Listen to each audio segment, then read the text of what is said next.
I'd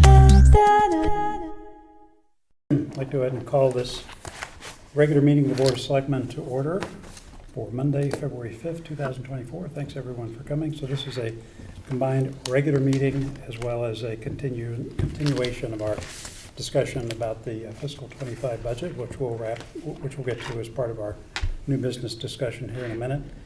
I don't know, I'm pretty tired. Motion to adjourn? No, we'll keep going. All right. First item up is the Pledge of Allegiance. Please rise. I pledge allegiance to the flag of the United States of America and to the republic for which it stands, one nation, under God, indivisible, with liberty and justice for all. Thank you. First, Selectmen's report, a few things. On Thursday the 25th, I've just about wrapped up production with Marley Hayes, our communications director, on the development of my next video, which is going to cover pickleball. I know that's an exciting topic for some, just particularly those who've asked about additional court capacity, and so that production should be ready soon. One thing we did today was to run some experiments with the police video drone. One of our officers, Officer Tim Budd, has an FAA drone license, and we're going to be working with him to do some video shooting and take some shots around town. The first one is going to be on Great Island, so it'll show you really at a car's height, if you will, the entrance to Great Island, how to access it, where you can and can't park, where you need to stay on the path, but we'll put all that in a video so that you'll have both the rules to make that clear as well as a visual image about exactly where you're supposed to go. So anyway, the footage of that is really quite amazing. It's incredible what you can do with that technology. So more to come on that. On Saturday the 27th, we had a celebration of life over at the Piedmont Club for Lisa Mason, one of the town hall employees in the building department. As you know, she passed away, and I just wanted to thank everyone who came to that. It was town hall employees, past and present, friends, family members. A lot of people came in from out of town. It was really just a fantastic afternoon, and a lot of people lingered way past 6 o'clock just visiting and catching up with people. And the great thing about it was how much fun it was, and it's just a reminder of what a great person she was and how much really everybody enjoyed being around her. So thank you all for coming. It was terrific. Later on Monday, actually the 29th, after all that, I participated in a CCM legislative meeting. They actually went through all of their priorities. One of the great things about both CCM and WestCog is how much they spend thinking about making sure the voices of towns like ours are heard when the legislature is debating and deciding on different laws and regulations that they could pass. And I was very impressed with the quality of work that both those entities have done, tried to stay on top of that, keep us informed, and let us know when they need input from us or actually help in shaping that legislation or in testifying. So I was just very impressed by all that. Let's see, today was interesting. We had an update on the Corbin project.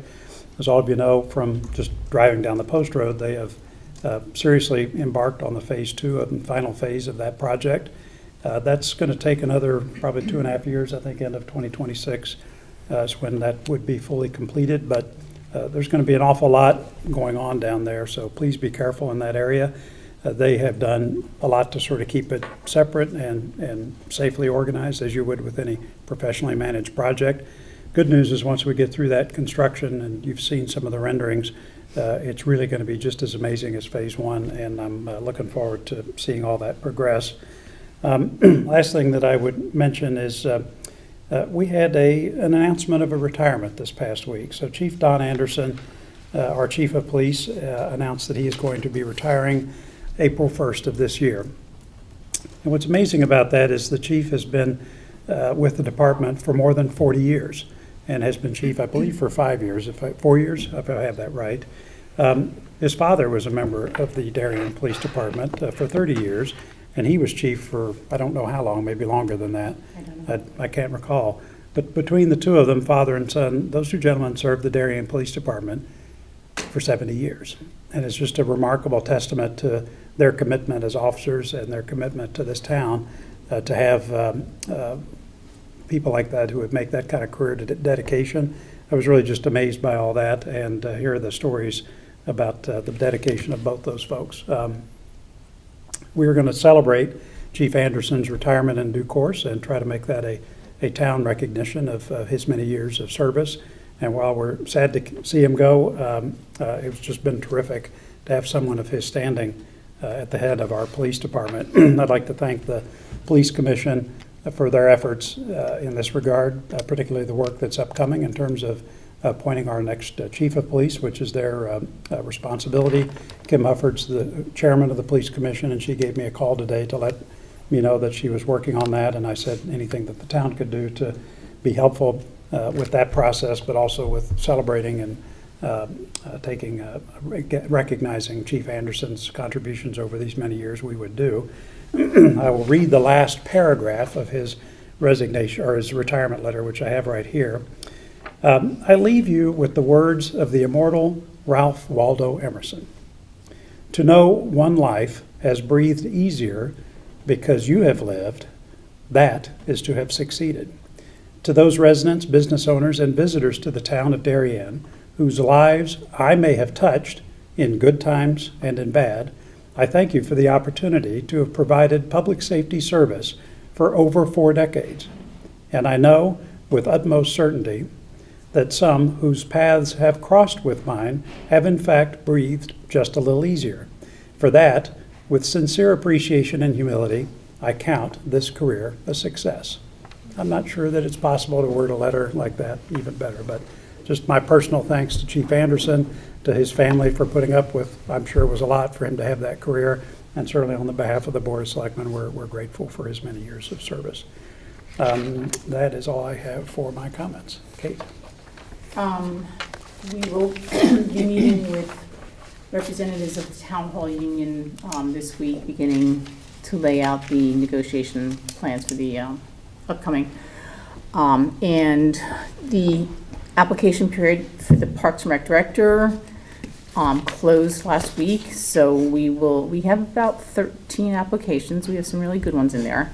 So we'll be selecting the group that will be interviewed by a screening panel first, and then later this month presenting all of you with 2 or 3 names for you to review and interview and make a selection.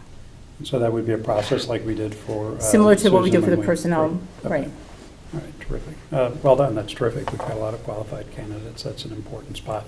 When do you think the initial screening might be done, that we would have someone to? Susan and I are meeting, I think, tomorrow to go through the applications. I've already taken a look at them, a cursory look, but yeah, tomorrow morning we're going to go through and look to see who actually meets all the qualifications. And then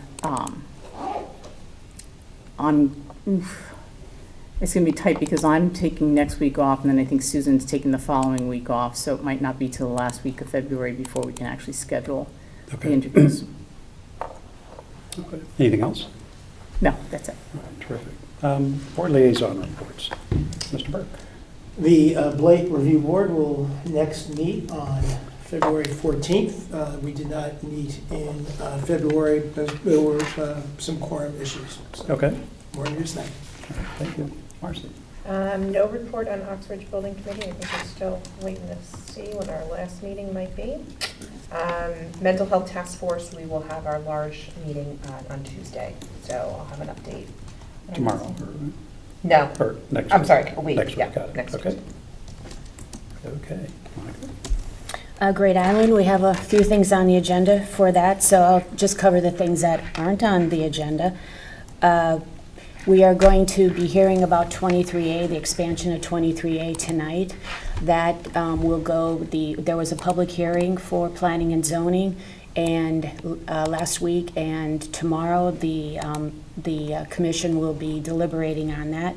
On Wednesday, the EPC will be deliberating on our application, and we're expecting a planning and zoning decision on February 13th. So the committee is also working on the RFQ, which is a request for qualifications draft, and we put that out. We required any questions to be submitted by February 1st. We're in the process of answering those questions, and bids, we will have that addendum put up by Wednesday, February 7th, and the bids will be due by 4 o'clock on the 14th, correct, Kate? The bids are due by 4 o'clock on the 14th. The question remains whether we will require the hard copies at that time or just electronic. Okay. So that's timing for some of Great Island items. And our next meeting is next Wednesday, no, the 20th. Yeah, February 20th, in here, this office, this room. That's it. Sarah? The Hindley Homes and Royal Building Committee will next meet on March 6th. We are pleased that the RTM has approved everything, and we are moving forward, which is phenomenal. We're going to start to put together some small subgroups, one for each school, and then also a construction subgroup. So we're in that process right now. So we're moving ahead. March 6th will be our next meeting. We'll send that out to the committee shortly. For Thriving Youth Darien, the last meeting was on January 18th at 9:30 at the Darien Library. The meeting included updates from committee members and a discussion about some of the local conditions that contribute to the youth marijuana and alcohol use in town. It was a good conversation, and they started updating logic models where the Thriving Youth Darien members will take part in upcoming small discussions. There are two things that are upcoming. One is a weekly group called the Lighthouse Group, and it's at the Darien Depot. And it is peer-to-peer social support for the LGBTQ community and their allies. They provide weekly groups, and everyone's given a chance to be heard in a safe setting. Youth from any town are welcome at any group or event, and this is in conjunction with the Kids in Crisis in Greenwich. And this week, on February 8th at 7 p.m., Thriving Youth Darien is hosting the Social Scene, coaching your teen or tween to make positive decisions. And the survey of 6th to 12th graders showed that the most significant increases in alcohol use happen between 8th and 9th grade, and then again between 11th and 12th grade, most often at a party or with friends at home. Please join Joyce Sixsmith, Darien High School's Connections Counselor, and John Hamilton, who's President and CEO of Liberation Programs, for a Zoom webinar about how to help your child make healthy decisions about the social party scene, and for tips about taking potential risks and consequences of substance use. So its impact on your physical, mental, and academic health as far as future opportunities. The program is targeted to parents of middle and high schoolers, but anyone interested in helping the youth navigate the social scene is welcome to join. Please visit the Community Fund site to register. And when was that again? February 8th, and it's a webinar.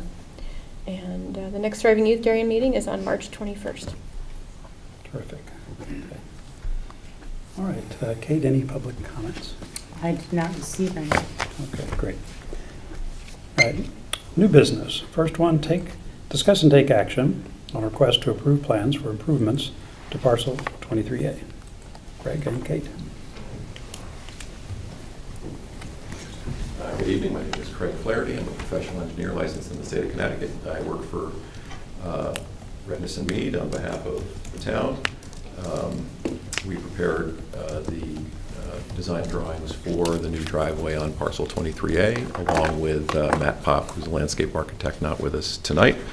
We are looking at Matt's plan here on the screen, which I'll describe in a second. This is now the 5th public meeting that I've been at to describe the plan, so I think there's been ample opportunity for those interested to hear what the proposal is, but I'll give you the top 10. So the existing driveway in this narrow strip of land between Goodwives River Road, which is on the left of your screen, and the recently purchased cul-de-sac of Great Island Road, which is to the right of your screen.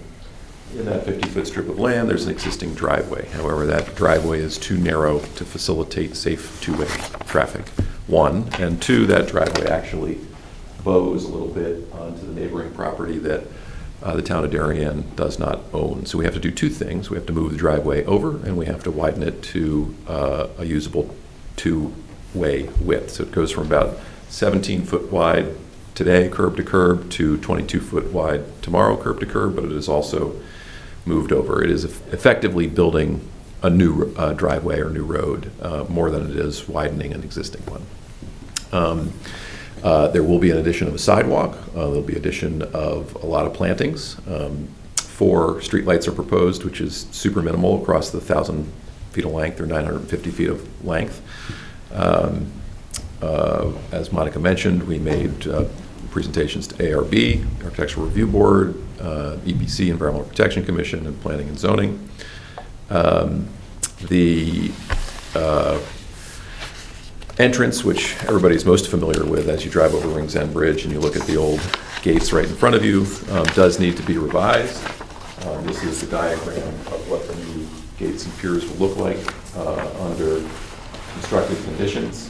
Everything from this large pier to the right is existing and stays as existing, but everything from this large pier to the left is modified or relocated. The plan is to fully reuse all reusable elements of the fences and gates and piers and stonework, but they do have to be relocated to facilitate the new moved and wider road.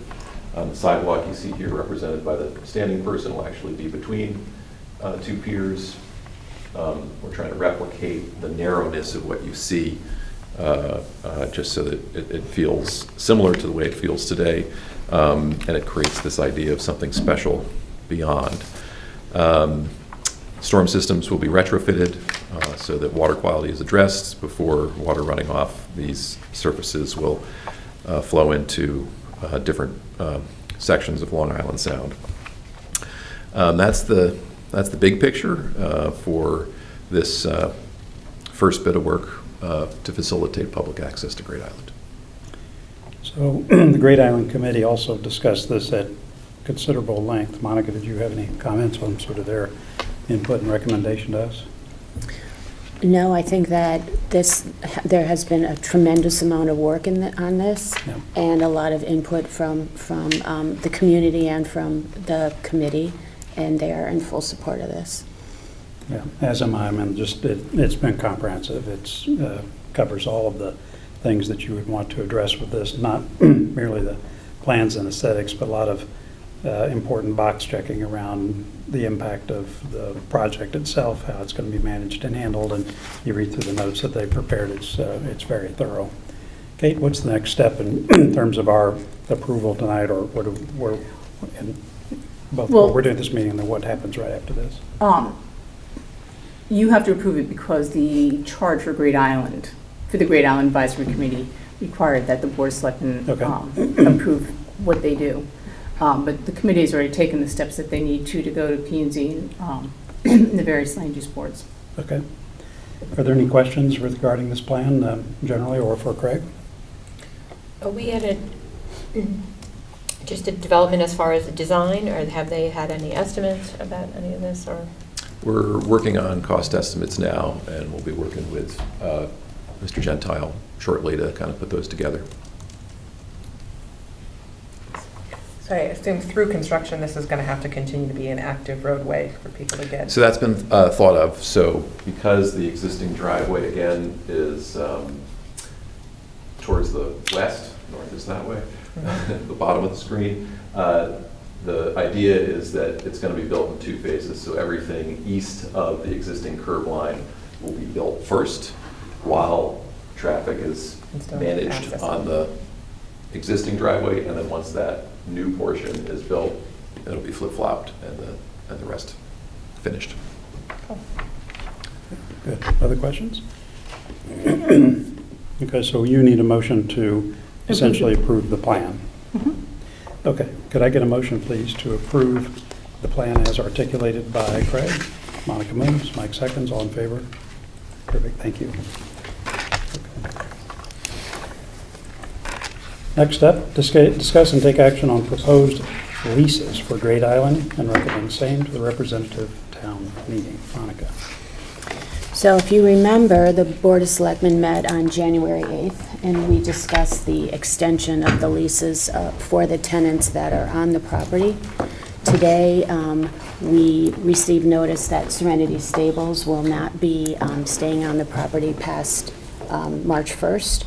We worked very hard to try to accommodate this business, and unfortunately, we could not come to an agreement which worked for all parties. So they will be leaving effective March 1st, and I wish them well in their new space. We have one current tenant who had a lease that was a holdover from when we purchased the property, and that is due to expire in March. And so what we want, as you remember, we discussed having all of the leases expire at the same time.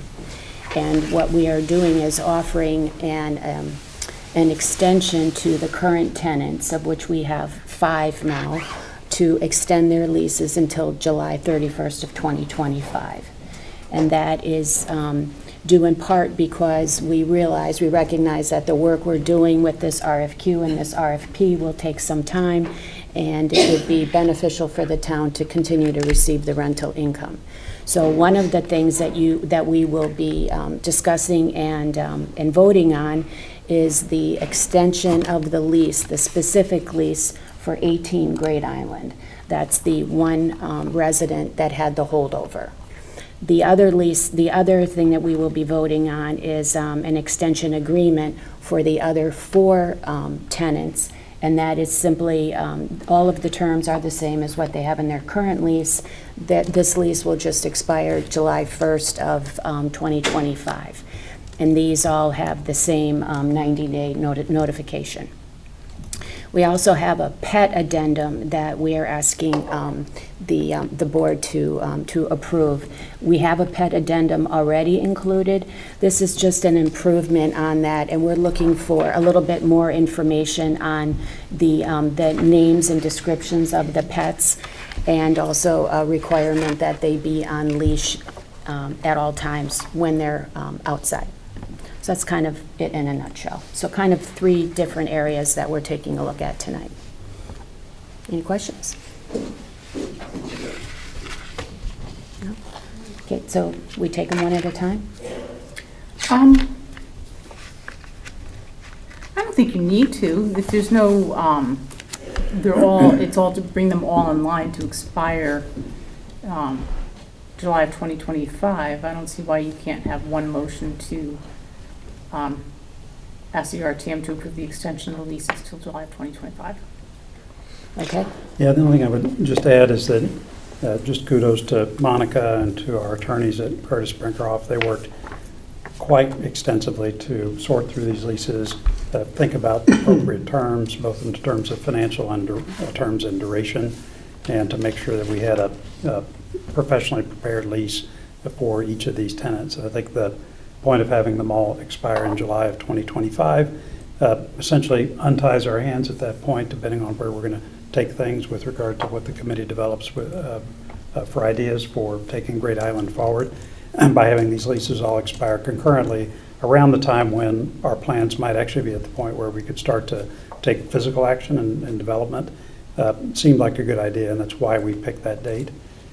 Further, I would say that on the stables, the big issue, just so it's clear, is that they were looking for something that was much longer term for their business, which makes sense. I kind of get it. If you're going to make a commitment to a place, you'd want to have a lease that was long term. But for reasons I described, which is we really are not quite sure how plans are going to develop for the island, the last thing we'd want to do is sign something that would commit us to a very long-term lease and then find out that that constrains us in some ways in terms of executing the plan that we want for Great Island. In this case, taxpayers and residents of Darien come first, and that's why we negotiated the leases the way we did. Ultimately, the team at Serenity Stables decided they needed something probably longer term than what we could offer them. So all in all, I think this is a very good outcome. These are good tenants that we have in these properties and have treated them responsibly, and I think it'd be great to keep as many of them as possible, and hopefully these lease terms will be acceptable to both the RTM and to them. Other questions on any of this? Okay, could I get a motion to approve the leases as drafted for these tenants and that the RTM approve them as submitted? Monica moves. Marcy second. All in favor? Okay, thank you.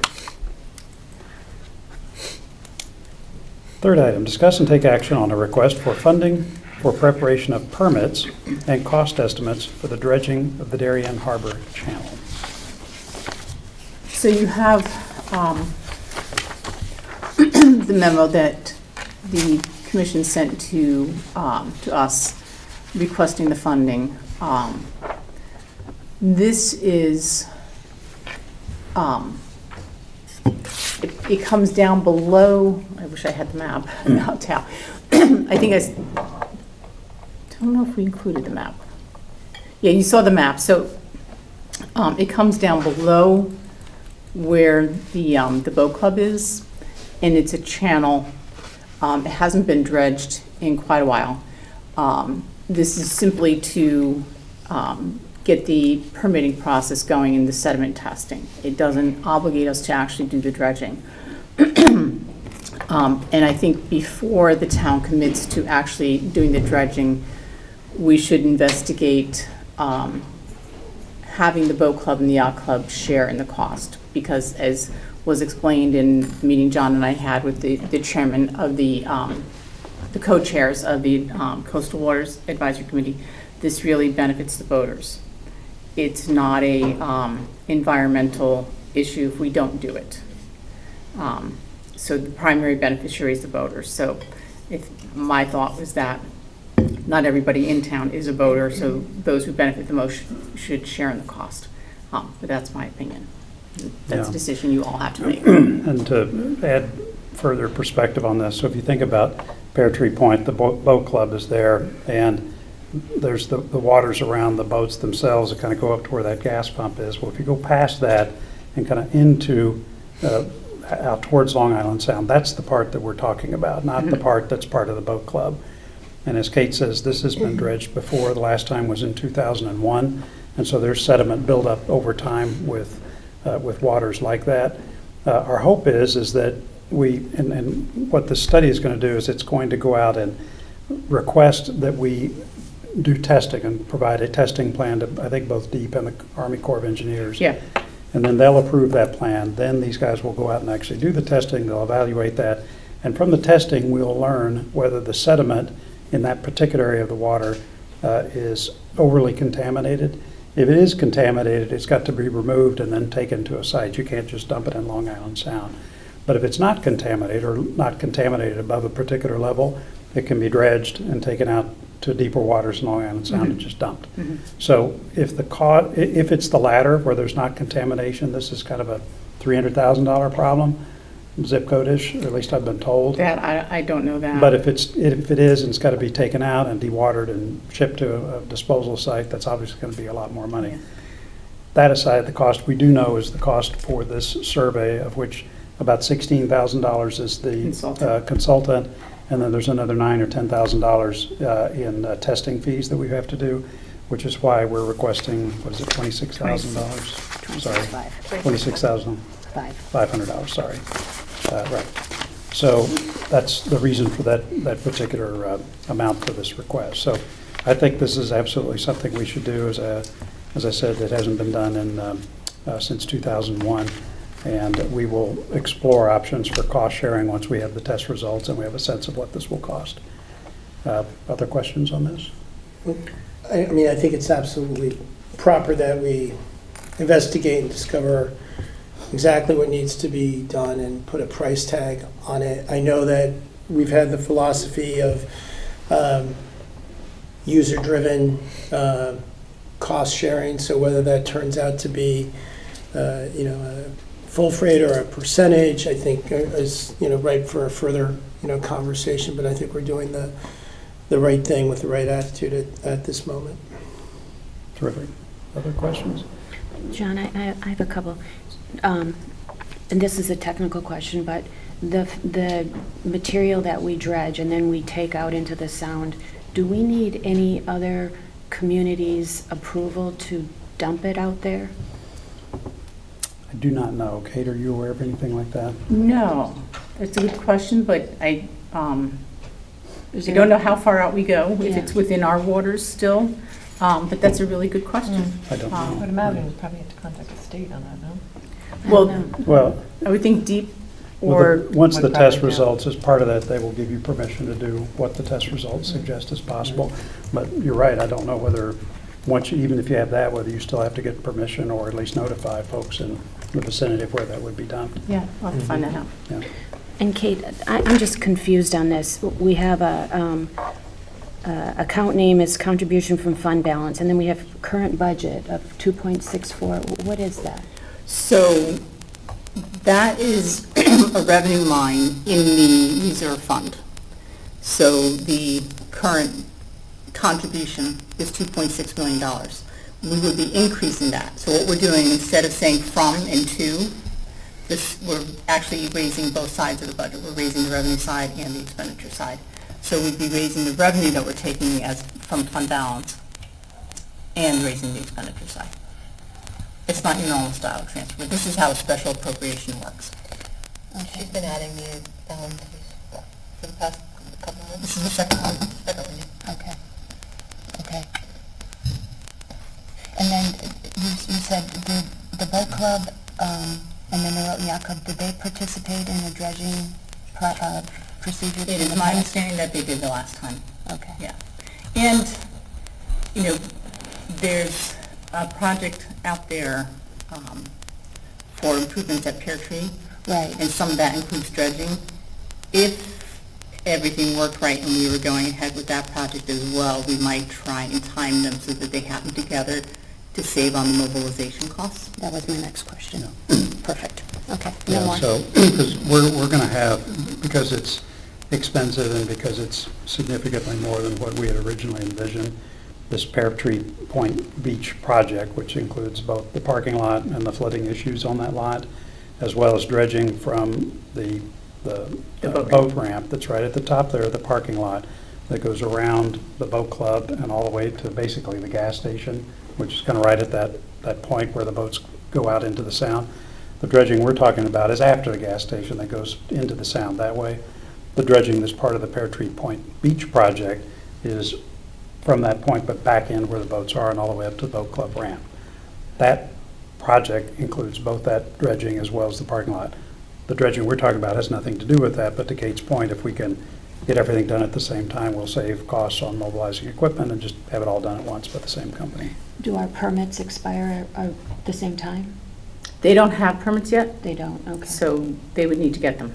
And that's what this is for them to hire a consultant to get the permits. Okay. And this permit is September of 26 or 27 that it expires? I believe ours were 27. Yeah, Okay. so we have some time, certainly to do this dredging project, but if Okay. we're going to move along on the rest of the Pear Tree Point project, we need to move that along, if we're going to try to get these coordinated, so. Okay. Okay, other questions on this? Okay, could I get a motion to approve a transfer from fund balance in the amount of $26,500 to fund the requested study from the Coastal Advisory Commission? Motion approved. Mike, second. Sarah, all in favor? Terrific, okay, thank you. All righty. Number 4, discuss and take action on a request to approve the annual Run with the Saints on November 5th, 2024. Just what it is. And they've received their approvals from the police commission already, and they don't need Parks and Rec approval because they're not using any town parks. Is it the same route? Yes. It is. Okay. Okay.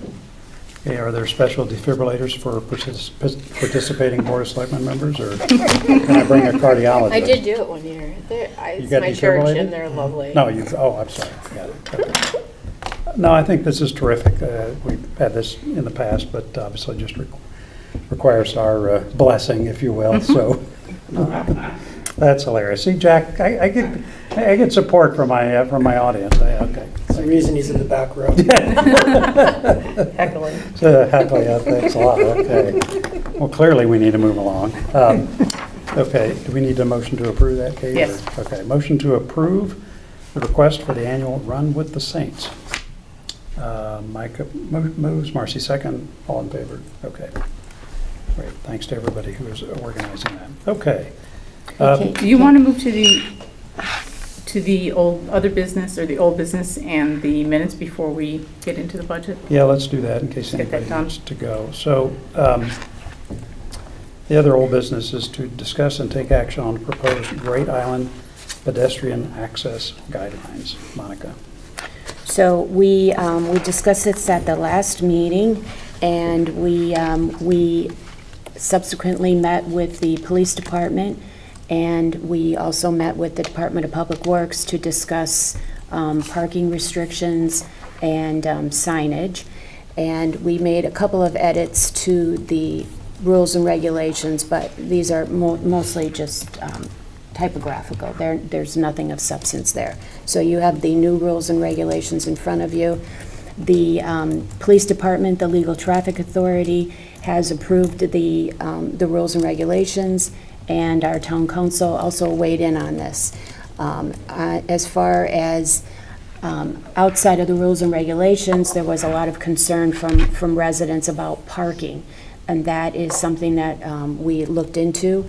We will have signage on Long Neck, on Goodwives, and on Pear Tree Point for no parking. There is no parking there now, but we will have signage up there also.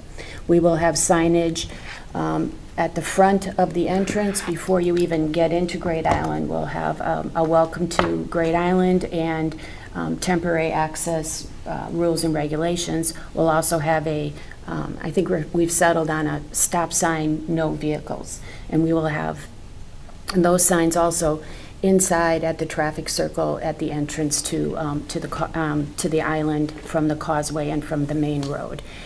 And what am I missing? The rules and regulations will be the pedestrian only, and at this point, and we are staying with that through the construction phase. So between now and the beginning of the construction, pedestrians will be allowed onto the island Monday through Sunday, sunrise to sunset.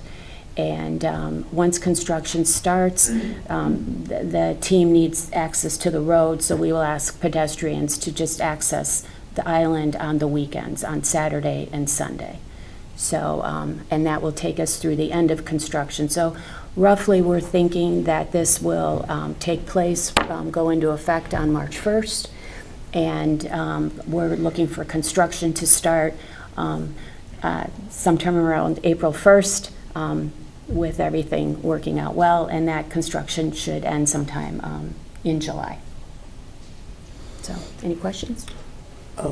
I wonder if at some point in the construction process, we could revisit the ban on dogs if the stables are no longer there. I know I've had a lot of residents come and message me about the dog or restriction, and I understood it with the conflict potentially with horses, but perhaps the committee can look at that again sometime before July.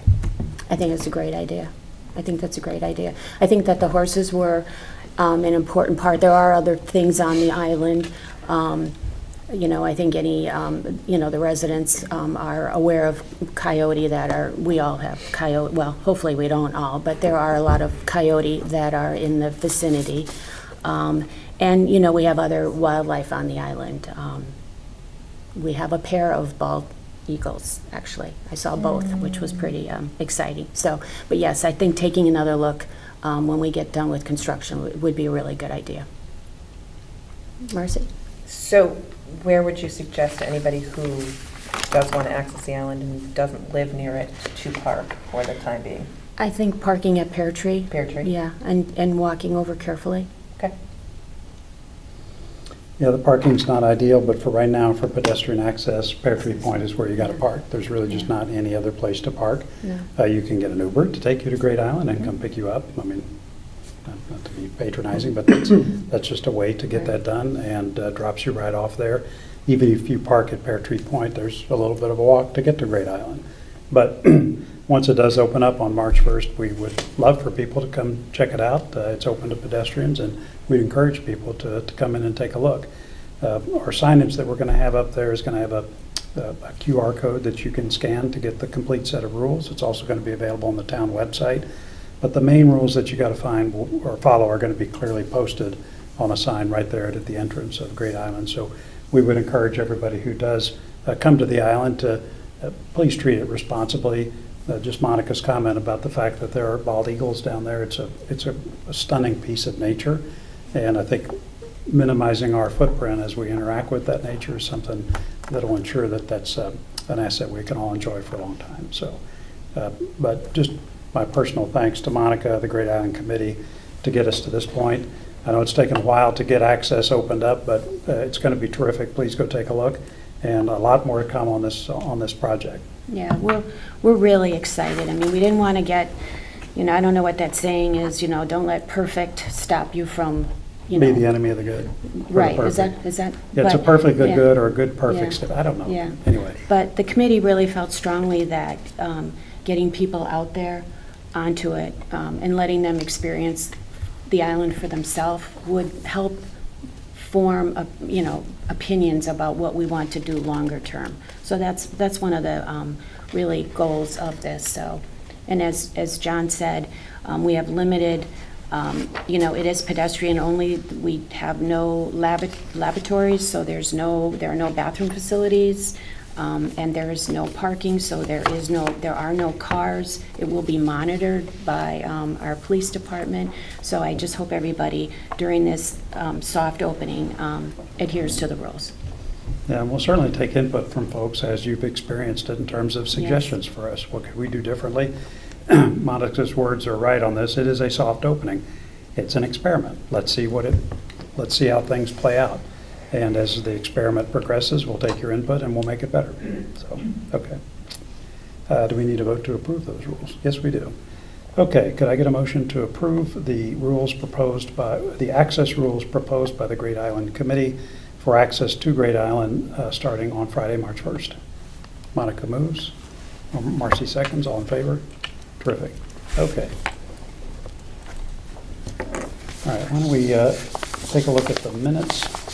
This is from the meeting that immediately followed the department head meeting the other day. I know, Mike, you weren't here, and Sarah, you had to leave before we could, or right after, as we finished the department report, so it was just Monica, Marcy, and me.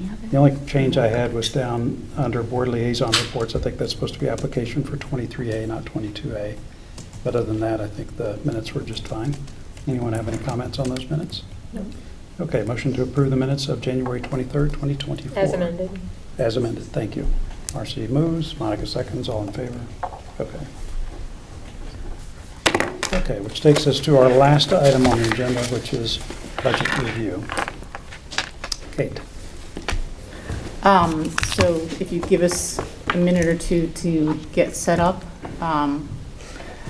But you were all sent out earlier today an email with with some proposed cuts.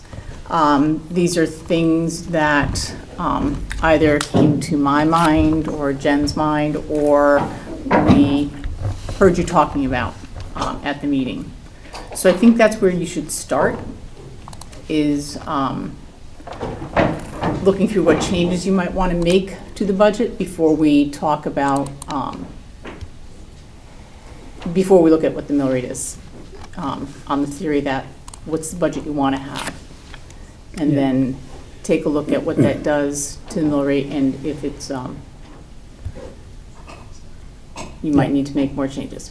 Yeah, so just to build on that, Kate opened up her discussion when she presented her budget the other day with, I think, what was the right comment, and that was her recommendation as to what she believes we need to run the town in accordance with the Board of Selectmen's wishes about what kind of town we want to live in. I would repeat the obvious, which is it's not cheap to do any of this stuff, so it does take money to run things to the standards I think we all collectively and individually expect. So the purpose of this evening's exercise is we want to go through the cut list and take a look at that in some detail, and if any of you have got particular areas that you'd like to probe on.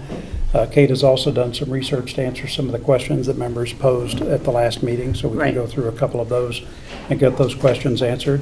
But let's take a look at the things that remain and try to make some decisions on that. I don't know that we need to vote on the budget tonight in terms of what we're submitting, but let's let the discussion proceed and we'll go from there. And I think I did send out to all of you over the course of the day, any of the additional information I got. Can you just, maybe we'll just run through that quickly and Yeah, summarize sure. that? Let me pull up my email first. And Jennifer, So you ready you to would, go? Okay. one that you had asked for was the depot, if we fully funded their request, because remember they asked for an additional about $30,000 over where they were. What would, how would they spend that? So I did send that out to all of you, but I can pull that up. Yeah, could you, that'd be Yep. great.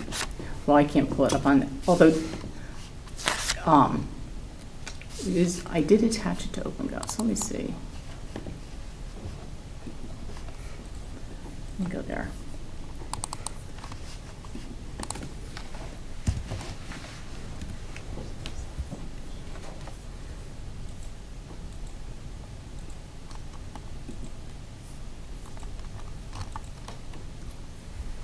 Okay, if you scroll down a little bit, Jen?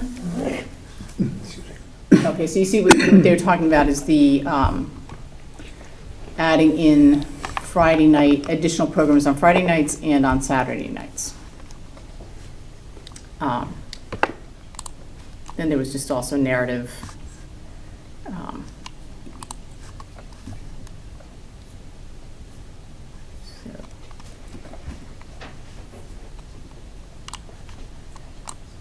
So they're looking to bring fun, substance-free events on Saturdays and to expand their Friday drop-in program. Right now, it ends at 6 p.m. They want to make that end at 9 p.m. Kate, what's our budget right now? Right What have we now, approved? What have we approved? Or what have we, It's about 57. What I recommended was an increase of about 4% over the current year. So, just a second. So it's at 57. and that's with your 4%? That's with the 4%. They had been at 55.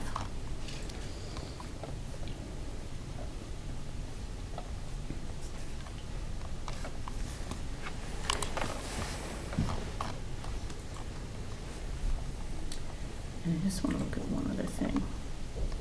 One thing I do worry about is getting to be too big a percentage of their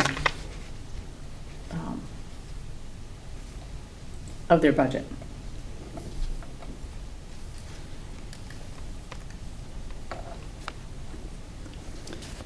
This feels like a pretty dramatic expansion of their program. It's a lot of money to come in and set up these new programs. The question is, do you really want to ramp that up that quickly right now? Sarah, you've spent a lot of time on driving. How do you feel about this? So look, I think, any kind of program that offers youth programming is great and have options for our students. Having said that, I don't know that I'm comfortable funding programming on an ongoing basis. To me, that seems like operating costs Good point. that they should be looking to cover. Having said that, I mean, Yeah, I mean, the Parks and Rec guys, when they do programs, those are funded by what they charge for the programs. right. Youth Commission breaks even, right? Youth Commission covers the Program program costs. They don't cover their overhead, which is, the salaries of the full-time staff, but they cover the Yeah, I program mean, costs. I would almost invite the folks at the depot to see if they could take a similar approach, which is to say, why don't we try to replicate what Parks and Rec has done with their programs and what others have done, which is to say, excluding overhead, which the town would cover in an operating budget.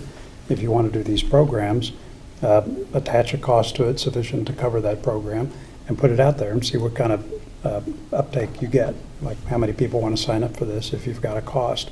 That also help you calibrate interest and kind of how critical the mass you might be able to attract. The Why don't we TOPS try that? program has a fee associated for Okay. the families the students attend. Yeah, I mean, again, I love the idea of having options for students. I don't know that I'm comfortable funding programming. All right, what- It's, you know, there are other organizations that also do programming. I'm not sure that we're on an ongoing basis doing operating. All right, so why don't, so we'll leave that cut in place and add the 4%, just like you prescribed, Kate. And then our message to the folks at the depot is to look into a model like Parks and Rec has for their programs and see if you can come up with a fee structure to support that. What else? Okay, so, cyber insurance, I spoke to our broker, and our original estimate was based on the increase we faced in '23. And he said that was because when we did the application, the first application, we used just town side revenue. Fiscal '23, we used their full revenue, including the Board of Ed. So that was responsible for the cost. He said we should only see maybe a 15% increase this year. So we can cut about $26,000 a year. The other thing we could consider is allocating a portion of that to the Board of Education. So we'll end up at what, 76,000 instead of 100,000? 73 or 72, if we keep it all on the town side. Have you reached out to Board of Ed or to No, school? Okay. no. We could do that. I I mean, think that would make sense. well, let me ask a more fundamental question, which is, what are we getting for cyber insurance? What's covered? Oh, okay. I think I attached, I sent the whole policy to Mike. Yeah, it's pretty robust. I did not attach it to here. I'm not going to be able, oh, wait.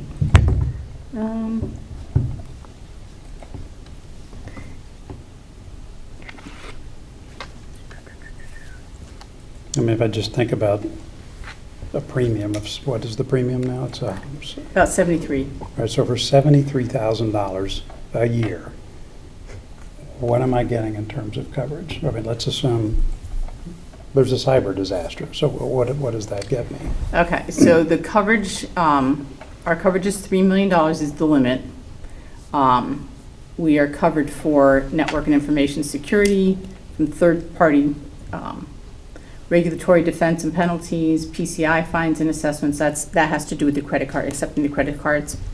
Multimedia content liability, breach response costs, crisis management and public relations, ransomware and cyber extortion, direct and contingent business interruption, and other expenses from security failure, digital asset restoration, computer replacement and bricking, reputational harm.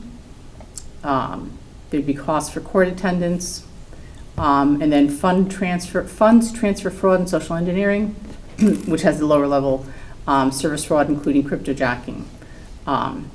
We have varying levels of deductibles on all those.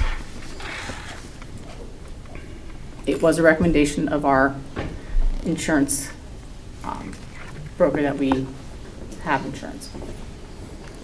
Greenwich and Westport both have it. I mean, it's our platform, and, you know, we're subject to litigation from various parties when that platform fails for whatever reason, and that this gives us coverage to regain our system, and also gives us some litigation coverage for the world of things that are going on.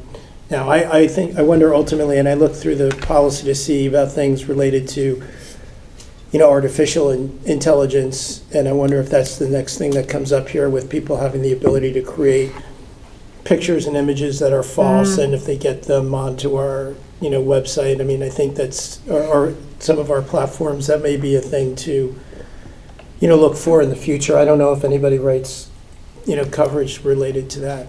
I mean, from what I could tell, that this is, you know, fairly robust. Mike, do you think this acts as any kind of a deterrent?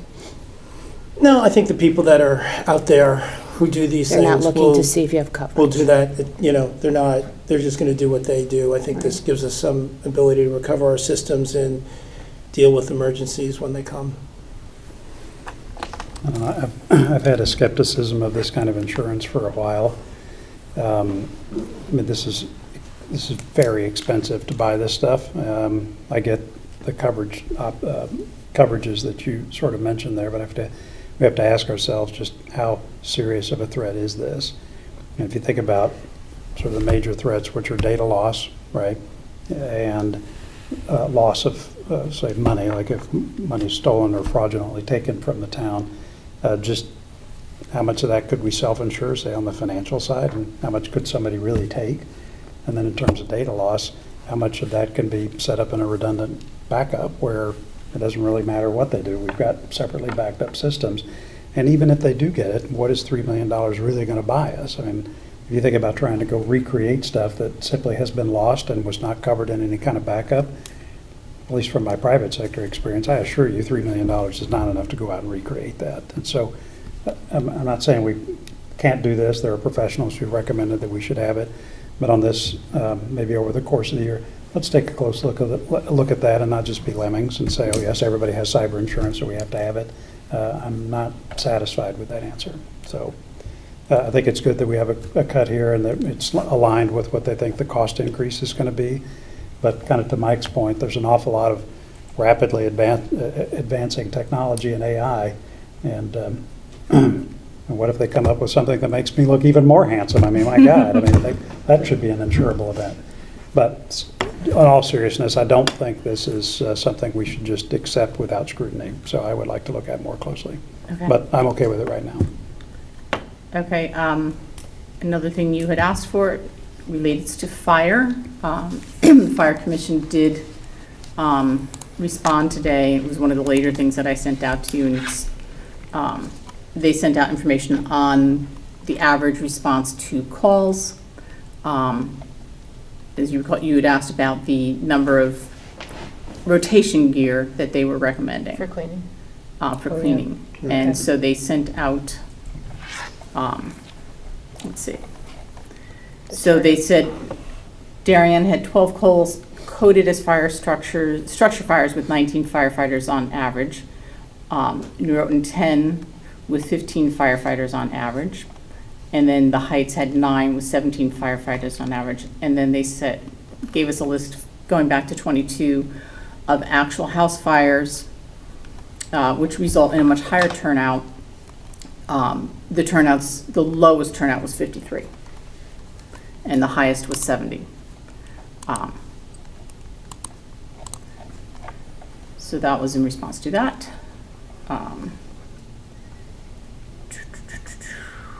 Looking at what else.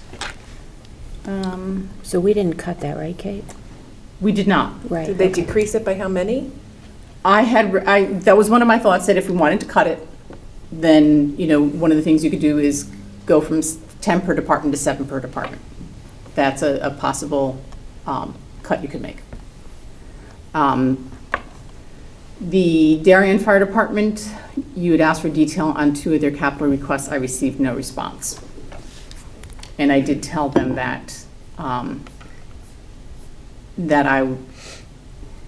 the cameras in particular were at risk of being cut if they didn't provide the information. So go ahead and cut all that, and they can go back to the board to find out. I don't mean that to be mean or nasty. I mean, it's just that we owe our taxpayers, if we're going to approve something, that it's been thoughtful and necessary and defended by the people who are requesting it. And if you can't do that, then the answer is no. So. Okay.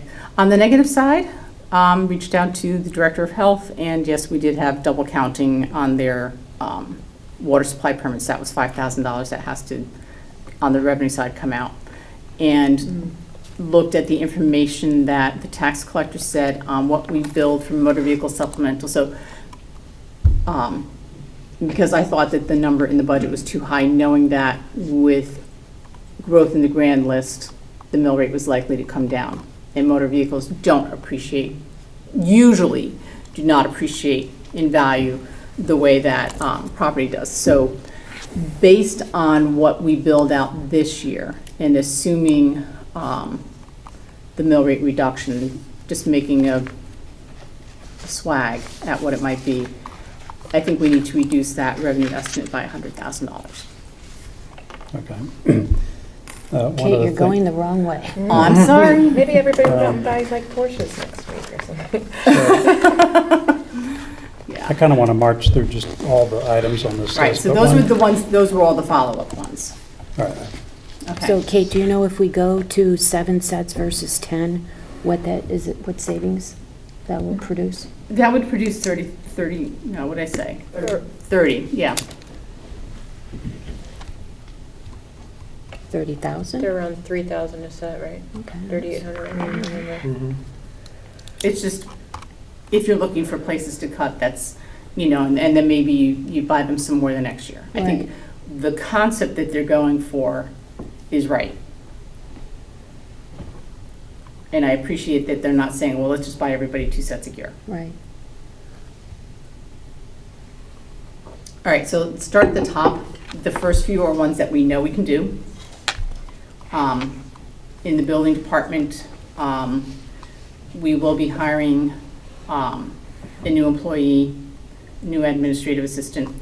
The person in the position currently is a grade 3, I think step 5, so would be replaced by a grade 3, step 1.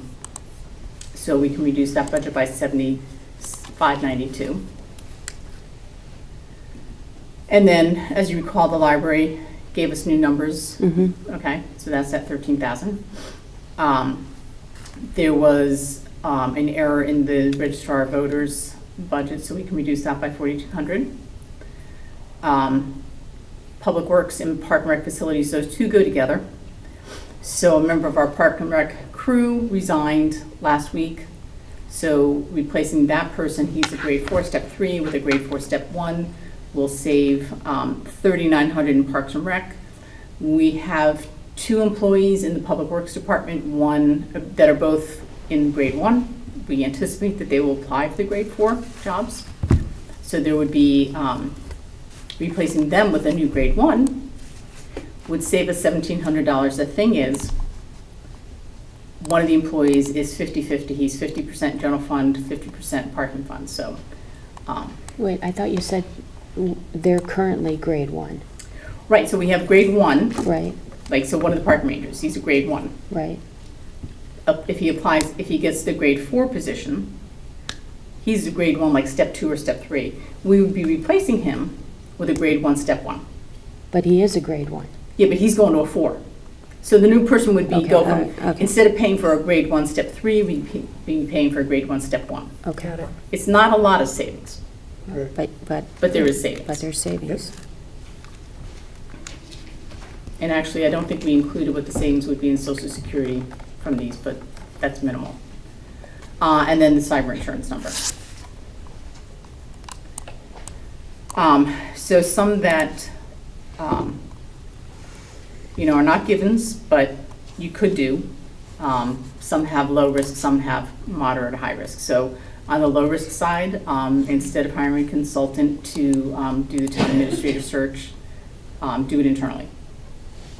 Yeah, as we discussed, I think I'd like to hire somebody to do that and help us manage that process. That's going to be a critical hire. So my vote would be to keep that. What do you think? I was hired without a search. Carl's hired without a professional, but I think there can be value in it. What would they do that you and Susan wouldn't do? What would they offer? Well, my experience with search firms is they'll do a few things. One is they help with candidate identification, and it's not just getting candidates who would be interested in the role. It's help that they would actually do an initial interview or screening with that Yeah. person to test fit along a series of dimensions we might prescribe. So this could be geographic location, it could be particular skill sets we want emphasized, it could be a variety of things, so that the candidates come to us have a little bit of pre-screening. Yeah. And that pre-screening extends into things like compensation and all of that, so that all that kind of is cleared up and surfaced, if you will, before it gets to us. The other thing is, I think that'll be pretty valuable, is that we've got a committee that's going to do Pam Gary and her replacement. We kind of need to be the committee for the town administrator, right? So there's no group of people who can sort of pre-interview, or at least I I want to, I personally, I want to talk to all the candidates that get anywhere close to being considered for this job. I think it's Yeah. it's that important. And so having an outside or third party help us screen those people so that the people we are talking to are bona fide serious candidates for this job. Yeah, and I think they can help with question development, what things you should ask. One of the things I would note from the time that when I was working here and we used a service, our candidate pool was not all from Connecticut. I don't know all who applied when I was hired, but I know that the other finalists were all from here. And when we hired Carl, I'm pretty sure they were all, maybe with one exception, they were all from Connecticut too. So, Yeah. maybe they get you a broader reach. The other thing I'd mention is that we're going to have internal candidates for this job, and so this third party allows there to be kind of communication between those individuals and the process so that they're all kind of considered and treated the same. And those individuals may have questions or things they want to discuss that they just want to have in private with a third party, just ask those questions. And so I just having that resource when there's not a Kate to go to, right, as part of the process, my personal view is that this would be money well spent, but one person's opinion. You could cut the money in half. Well, you probably picked that number But because, it could be more. I mean, who knows what it would be? I think it's a flat fee, that's what they Well, would it'd be a cost. flat It's not- fee, yeah. It might be a flat fee right now, but we don't know what it's gonna be in 12 months. Well, this was 14 months. This was based on a search that another town did, and plus expenses. So I rounded up to 25. So, when was the search done? 23? Actually, not that long ago. Just the end of 23. You feel this is a harder job than when you started? More complex, more things to do? You don't have to be specific, you can kind of yes or no. You mean than I thought it But- would be, or than it actually was? Well, I mean, your job, I mean, it's become more complex. Yes. It's more than it was when you started. It's Yeah. a probably more difficult job. I think there's value in having a pre-screening process that a consultant would do, so the hiring authority isn't asking some of the tough questions and not having to answer some of the tough questions. So, I mean, that's what I think the real, value is of having a consultant to do that, kind of work. Understanding it's a pretty nice cherry to knock out of the budget, but I think it's probably, money well spent. yeah, I agree. All right, so let's keep that 25,000. Okay, the next one, the near map software for the assessor. It's not a big number, but I think it would be great for us to have it, but Yeah, so I loaded that up and took a look at it. It is a more detailed rendering of the properties. When you take a look at it and load it up, you can zoom in a little bit more closely and the resolution is more clear. It also doesn't have any clutter, so when you look at something, there's not street names and business names and ads and kind of all of that. And when you talk to these guys, it was something that was very useful for them. What we could do is fund it now, and I'm assuming this is an annual license cost if it's not getting the uptake that they predict. But we ought to make a note of that to inquire next year as whether this was helpful or not. So I'd be in favor, just my own experience, I'd be in favor of keeping that. I'd agree. Was this used, they don't have this now, right? no, they have it now. Okay, and was it helpful with the reval? Yes, it was. Yep. Yeah, okay, all right, I agree with John. And I actually had talked to Jeremy. It's helpful to the land use agencies as well. Okay. The next one is the 53rd police officer. And what's in the budget is not what they requested, which was the full year you have in from January on. Correct. Yeah, so it's about 2X, Half. call it 115 all in to fund that person on an Yes. annualized basis. Yes. Yeah. So my view on this, and I've talked to a few of you, is that we would keep, I'd recommend we'd keep this for a couple reasons. One is I think it's real in terms of the additional burden on the department with regard to FOIA requests, police body cam management, and not to mention just state reporting requests. The chief described a list of those things that they now have to do that they didn't have to do even a few years ago, let alone whatever, 20 years ago, which is the last time they meaningfully increased this. Keep in mind that they had submitted a request based on that increased workload for 2 additional officers, and we only approved 1. Was that last year or 2 Yeah, years ago? last year they asked for Last 2, year. yeah. And we only approved 1. But the request still stands, and it was one that was developed to try and meet the demands of all this additional administrative work, in addition to the fact that we've got new developments, new housing, all of that. And my judgment with the police commission and with the chief is that these folks are serious players, and they would not have recommended this unless in their professional assessment we needed the capacity. And so, not to say I wouldn't make further inquiries, and we all did, but I think that adds to the credibility of this request, and in my opinion, along with those other factors, justifies it, so I would be inclined to keep it. Yeah, I think, you know, last year, we listened to what they said, and we approved the 1 with the understanding that we would take another look this year. And, Right. Yep. and I agree. I don't think the police would come before us if they didn't feel they needed it. I concur. Other comments? All right, so let's keep that. Okay. The next one on my list was reducing the amount of increase for the Darien Fire Department. Their increase was much higher than the other 2 departments. So it wasn't picking on any area in particular, just saying if we wanted to bring them down closer to the level of increase that the other 2 departments were Okay. recommended at. I'm fine with that. In Parks and Rec, had increased the amount of money for invasives, so just saying, you know, to take a look at reducing that back. Not really a fan of doing that. I think they're doing some very good work there, but if we are looking to cut programs or, you know, cut growing items, that's one of them. So what would that leave the invasives budget? 18? Was it 18?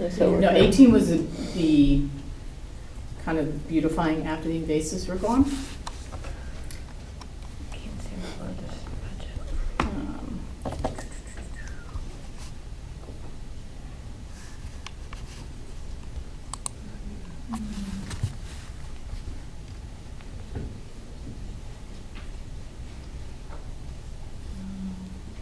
That would be I'm in the then wrong- 45. They What- have 45 in there right now. They had 45 for the removal of invasives?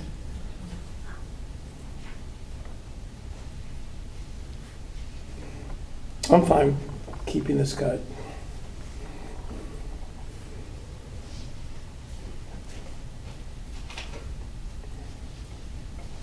I take that back. Kate had already. I had already cut it, yeah. I'm looking, which line is it? Facility maintenance, No, grounds, grounds, I mean grounds, but, facility repair. yeah, okay. They originally had 45. Kate did reduce that by 15 already, which would bring it down to 30, and then this would reduce it to 20.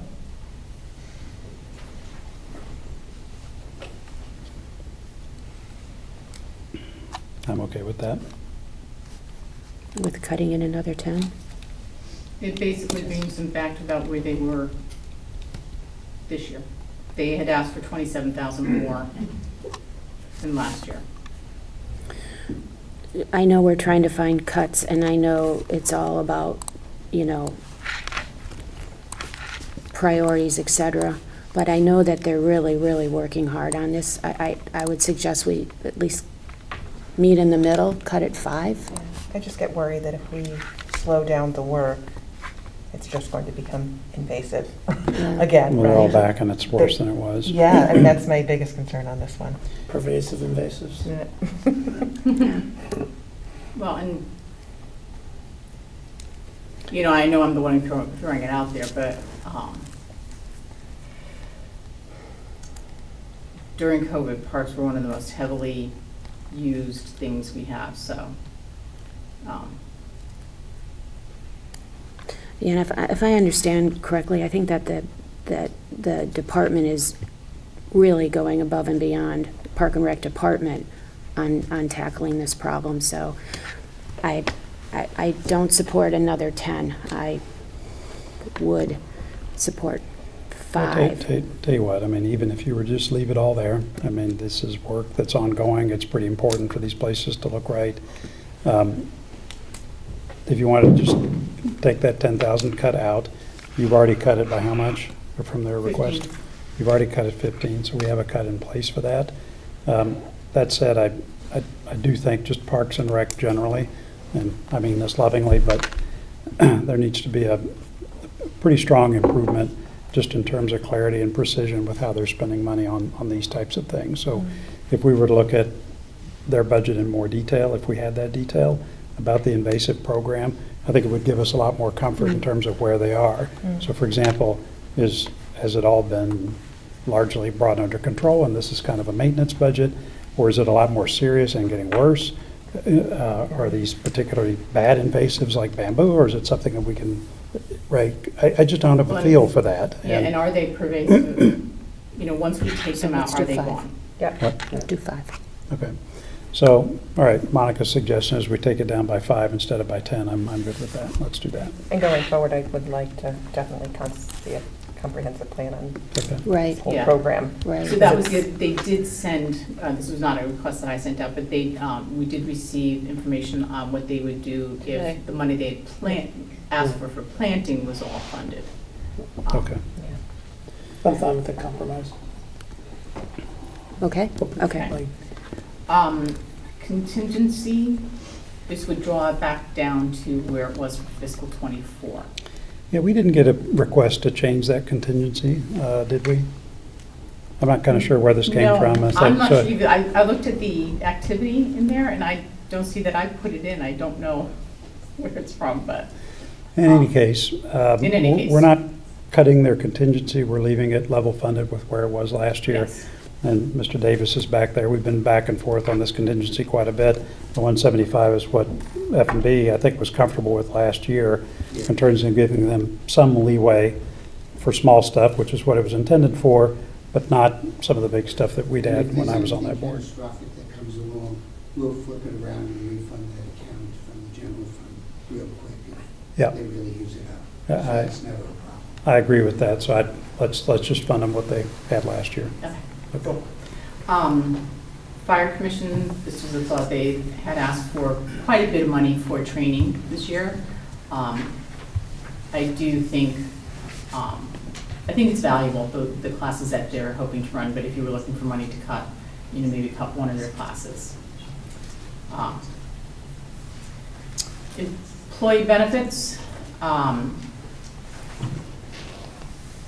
employees who have been here a certain length of time, you know, based on their hire date, they might get both sick and vacation payouts when they terminate. And for some people, that can be substantial. So I think we could take 25 out. I think it's a moderate risk if we reduce that account by $25,000 for next year. Let's give it a go. I'm fine with that. Okay. The next suggestion, I think, is a little bit of a high risk, cutting the solid waste disposal account by $100,000. Or, you know, still in negotiations, but that increase was rather large. I'm not comfortable with it. Yeah, I think, we'll know where that contract lands by the time finance, I think Board of Finance will, yeah. Yeah, I think we leave would just it, leave it where it is and Yeah. let those guys cut it if they can. right. So take out that cut. And then, as you mentioned before, with the loss of the stables, that is a substantial reduction in the income to the Great Island Management Fund. So I'm guilty of this. I talked to Jennifer today, and then subsequently Kate's engaged on this. So the Staples pays rent of $20,000 a month, and that's what we had offered them for the It's lease actually extension. $15,000 in the winter. Well, it's 20 for 5 months and 15 for 7 months, so it's 205,000. Okay, so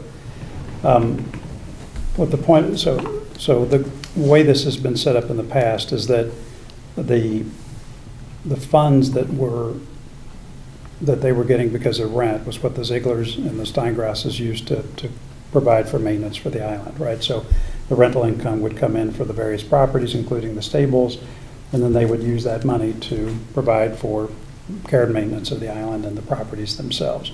And so we adopted that same approach. All the lease income was really intended to go in and provide the maintenance for the island. So in other words, kind of no change in a sense, right? We just sort of left the same arrangement in place. Now with the lease revenue gone from the stables, and by the way, we're going to lose, is it 80,000 that we'll lose this year with them not, I don't know what months we're losing because they're leaving March 1st, whether it's $15,000 months or $20,000 months. In any case, we're gonna- Probably 2 and 2. Okay, so we're going to call it $70,000 that we would lose in rental income for this fiscal year because of them not renewing, but we'll lose a full year's worth of that next year. And so the purpose of this, and maybe it's not exactly 240 we should put in there, but we ought to have some money set aside because we're probably going to have to transfer some money from the general fund into the Great Island Management Fund to cover that shortfall, because that's the fund that provides the incremental cost, well, provides the extra cost that we incur for maintenance on Great Island. So that's the purpose of all this. So if it's, let's see here. So what number would you propose? 205.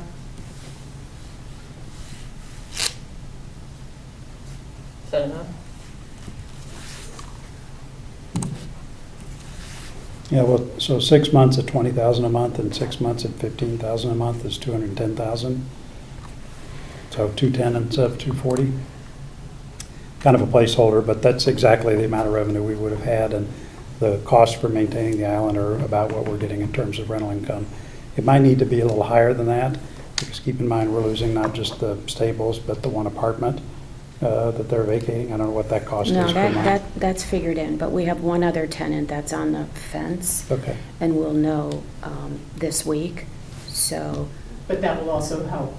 There'll be less less maintenance. expenditures. yeah, and I tried to get a number from Department of Public Works on that and didn't, but Why don't we just set it at 200 and call it a day? I would think a little higher. I don't want to come back. What number would you propose? 225. 225. Okay. Comments? That's fine. All right, so across, where do you end up? Before we move on, was everybody comfortable with the $6,000 reduction for fire commission? It was mentioned, but I Yeah, didn't I'm see okay if with there were that. nods or anything like that.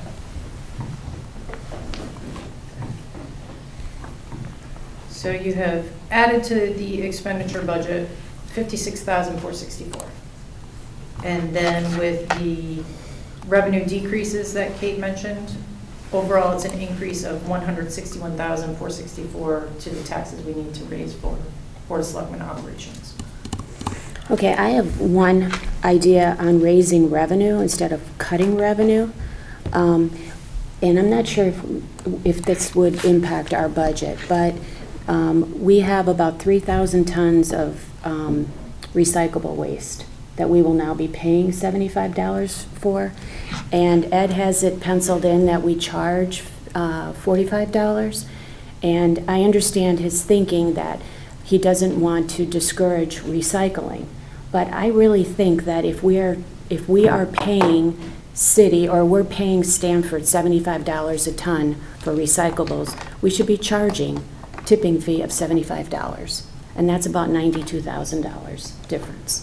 So additional stickers, you're saying? How would you do this? We would charge Well, we don't have a tipping fee. You're Yeah. talking about the tipping fee, yeah. for recyclables, we have a don't tipping charge fee now. recycling right now. You mean for haulers, not For haulers, not for, Haulers. okay. Sorry, I just needed to understand. Yeah, me too. Right, so, I think if we're paying to dispose of the recycling, then we should be paying to take it in. I don't think it should be a free service that the town provides. These haulers are all the garbage providers in town that are picking up residential recycling. So we would charge them, and by extension, they're going to increase their charges to the residents. That's true. right, so Ed had proposed $50 a ton. What is it now? It's There is zero. nothing now. So this is something that's going to have to go through a process, but what were you proposing? 75. I mean, I'm not looking to make money on it, although that would be nice. And Ed was assuming 1,500 tons. 1,500 tons. So that's 37.5 if we I increase thought he it. had 3,000 tons. For his revenue calculation, he assumed that the fee would be imposed on 1,500 tons. Mm. So John, my only concern with your logic, as far as that would be passed on to the residents, Darien trash is not the only trash that comes into our facility, correct? Oh, yeah, no, no, that's correct, but I'm just saying that the trash haulers that are serving Darien are gonna have to cover that Understood. cost, and they're not paying it. So it'll be passed on to the residents, and that's okay, because it's a cost, and it's consistent with the theory that, look, if we're paying for something that benefits a discrete set of residents, i.e. those who have trash haulers, or anybody who's putting their recycling at the dump, they gotta pay. Well, and the issue is that we no longer have revenue coming in, where we Right. did for a very long time, more than other towns did, and it's Yeah, unfortunate, but We were getting this is where we are. $7.50, Yeah. so we have an $82 swing. Yep. How does that translate out, Right. like ballpark for, our residents? What do we think that they would likely see, even a rough guess in their I increase? mean, I think that's hard, you don't know how many, I mean, we use city carding, and I looked at my bill, and there's no, separation between Right. recyclable and not. So I know that they have two, on the truck, they have two bins, so. I think it's hard to understand how many of the haulers have just, like what the Darien trash percentage of what's coming in. You don't know how they're gonna figure out Right. what to hit the, Yeah, their people with. Right. But they will figure it out. Yes, they will. Okay. So what, I think Monica's idea is a good one. Well, it's a fair idea and reasonable. What's the process for going about something like that? Oh, well, it's the normal process for fees. You'll have to, Ed will make the proposal to you, we'll have a public hearing, and all that. So could we adjust the budget based? Yeah. We could, okay. I think that's fair. I don't think that, I'm trying to remember if this is one that has to go through to the RTM, but I I'm think- certain that if it has to go through to the RTM, I think they're not going to reject a proposal to raise more revenue. All right, so the cut, a higher revenue, would be a $75 a ton times what ton number do we use? 1,500. All right, so It's 112,500. 37,500. so we're just passing along the charge. Well, so 1,500 tons at $75 a ton, what are we going to Well, propose? $25 We already have difference. We already have Oh, we already- this would Budgeted increase. 50. Oh, you budgeted, I'm sorry, it's 25, got it, okay.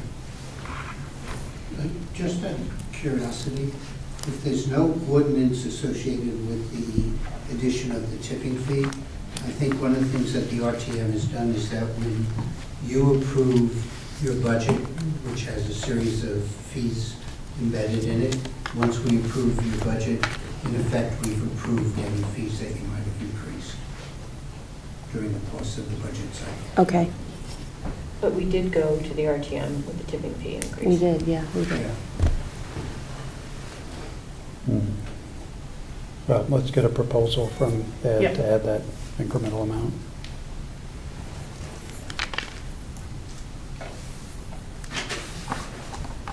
Excellent suggestion, and a fair one. Okay, capital expenditures, anything else on? No. Open to Okay. ideas, okay.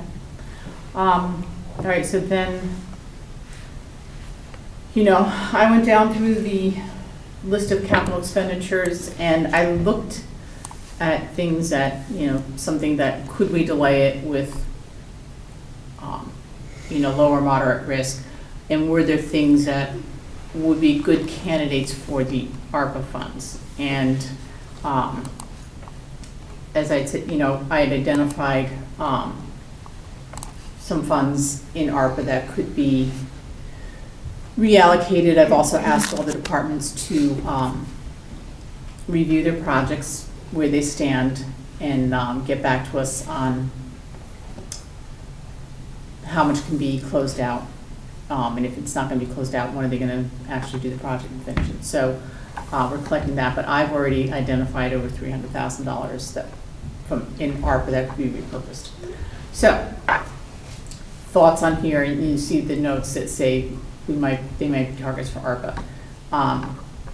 Hold off another year on the town clerk vault, upgrading the fence to the gate to the back records area. There is a gate, we would just be trying to make it more secure.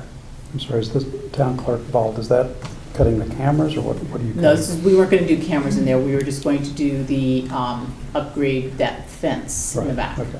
and the locks. And for funding these with ARPA, is this money that's sitting where we have pulled money out of, say, a flooding project, and we just haven't decided where to put it?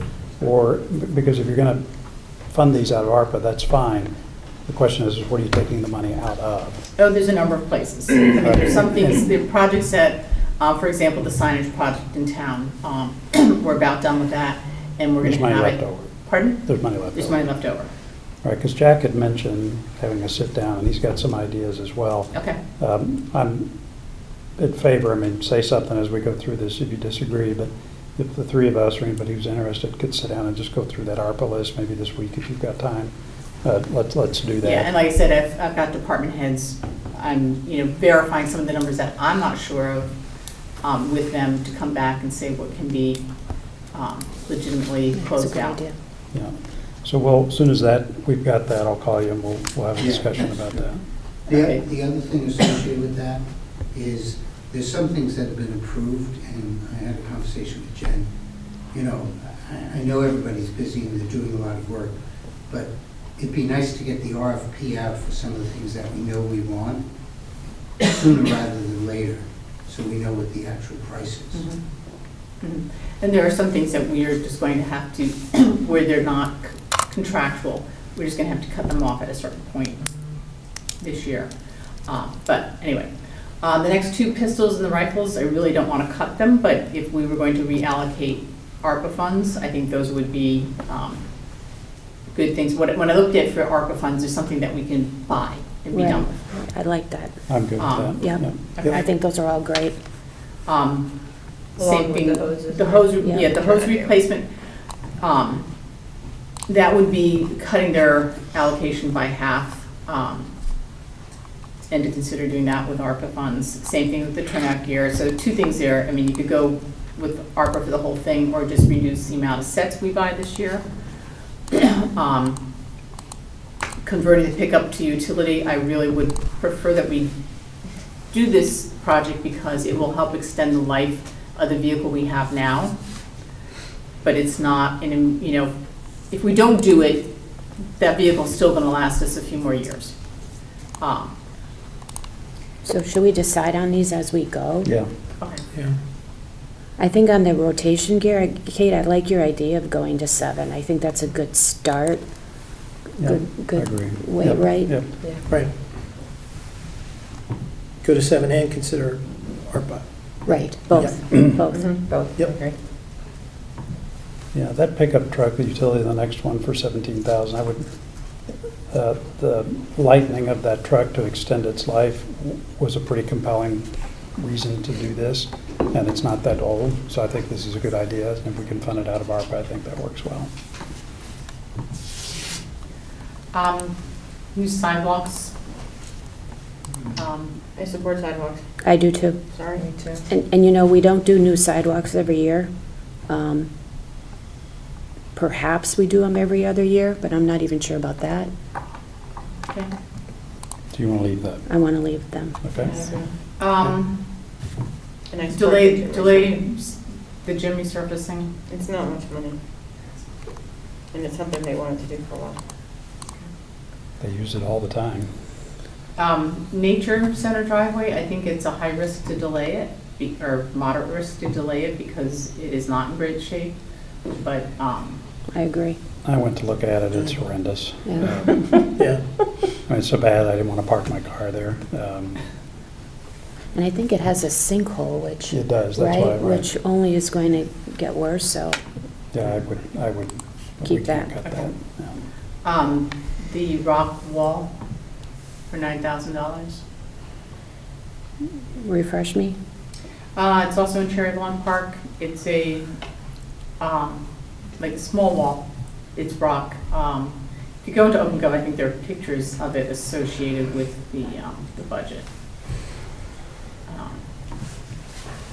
And when you look at it, it doesn't look good. But Is it unsafe? Kids are climbing on it, or what? not to my knowledge. It's going to be falling off of it? But it's kind of crumbling, so.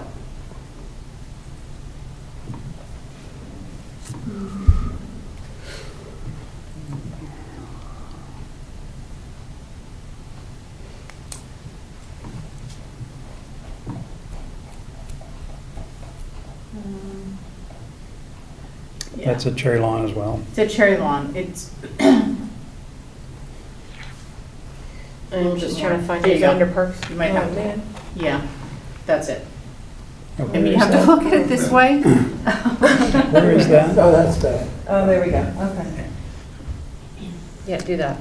We should fix that. It's schlubby, fix it, yeah. Right? It is schlubby, I mean, The traffic study? word of the day. I actually support that. I mean, I think you need to leave that in, like every conversation they have about things going on at Cherry Lawn, they talk about traffic, and I think from watching some of the commission meetings, you know, they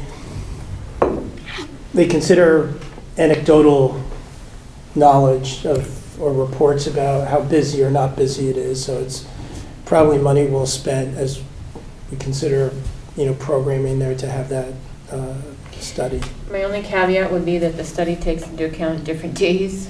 It's not just one day of the week. It's not a Tuesday or a Saturday, that it is several days, and that it is a Yeah. solid Yeah. representation. The difficulty is you're not going to see the usage in March that you would see June, yeah. in April or May. I think we need to have a really good, we need to pick a busy time, because that's the time when it's really difficult. I think, you know, we did a traffic study for Great Island, and we specifically, one of the days was the days we did the bus tour, so that we had maximum I'm sure that's what they, Yeah, I would They'll like us include to that. do it on a day when there's all kinds of stuff going on. And as we said when we were talking about it Yeah, last did that week, already. I mean, the study should consider proposals of, you know, creating another access or egress point from that park, so they're not, all the traffic isn't going in and out that, Correct. Yeah, they put Same another driveway driveway. on Brookside yeah. to just- to let people out. The other thing I'd hope they address, in addition to looking at it on a variety of days, is parking as well as access, because that parking lot is also in kind of bad shape, Yeah. not as bad as the nature center, but it's Well, not people great. are, I mean, because there is not many spots, people are parking kind of anywhere they can, because Yeah, There's no turnaround. right. Right. there's no, right. And So- on a muddy, you know, if you've had a series of muddy, I mean, rather rainy days, It's a that upper mess. lot is hard. Yeah. Mhm. So anyway, I would vote to keep that too. The next three are basketball court cracks, the Baker fence, and the Wheat Beach tennis wall. I was going to go down to see that today, and it got dark, and I didn't have time to go.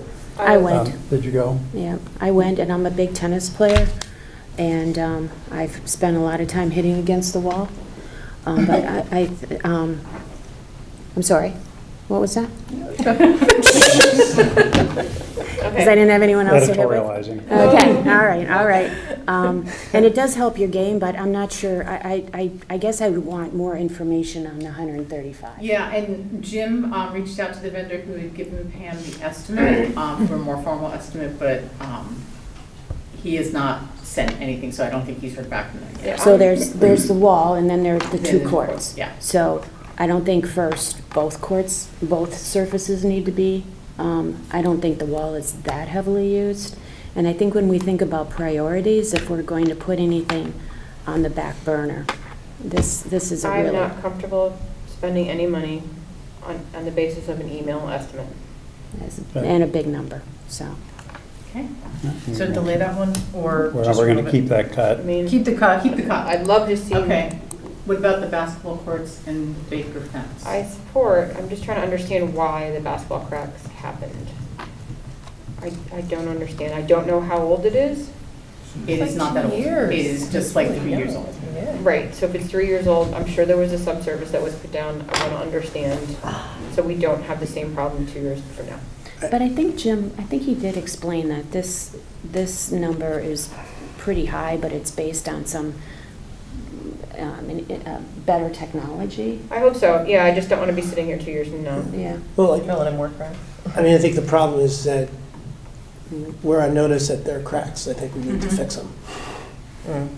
Yeah, we definitely need to fix them, but if this was all done 2 years ago, I don't know whether the courts were replaced or just repaired, but 24 months later, you're I not think it supposed was replaced. It was replaced. And it was I think probably. This is the partnership. half court, it was, Yes. we had donations to pay for Yes. part of it. Yeah.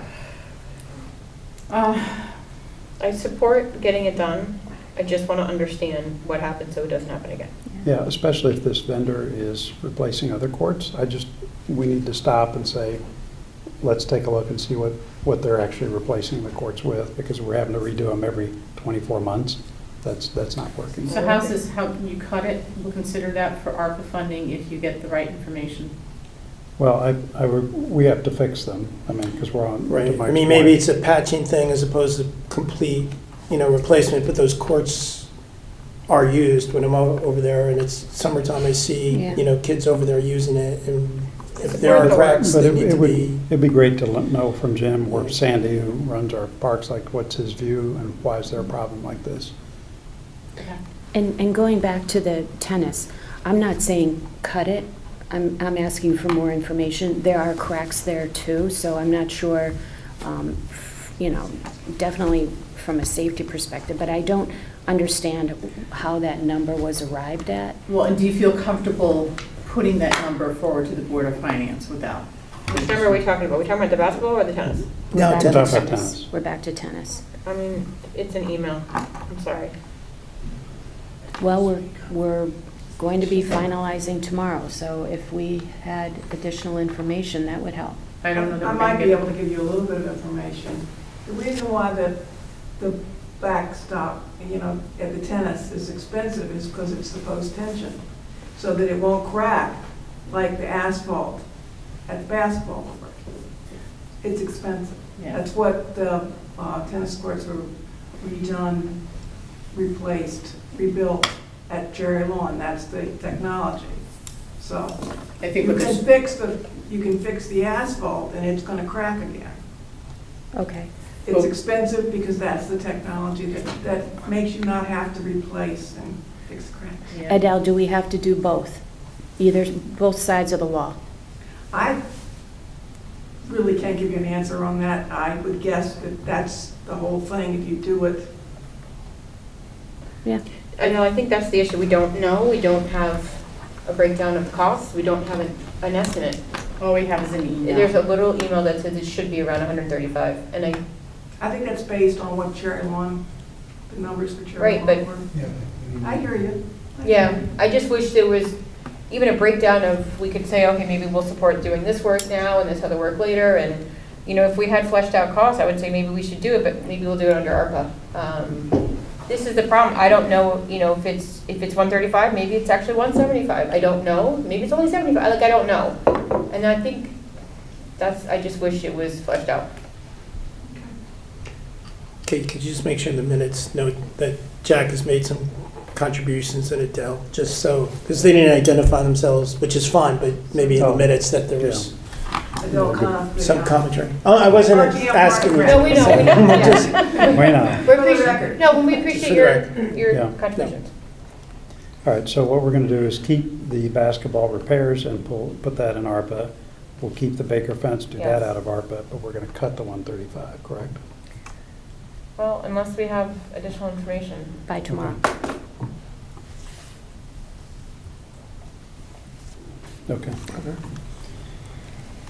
The last one, this is the Weed Beach Meadow and Trail, and I asked Jennifer to put this in. And so Sarah and I talked a little bit about this today, and since then I've talked to a variety of people. So the $650,000 that we're looking at is partial funding for that.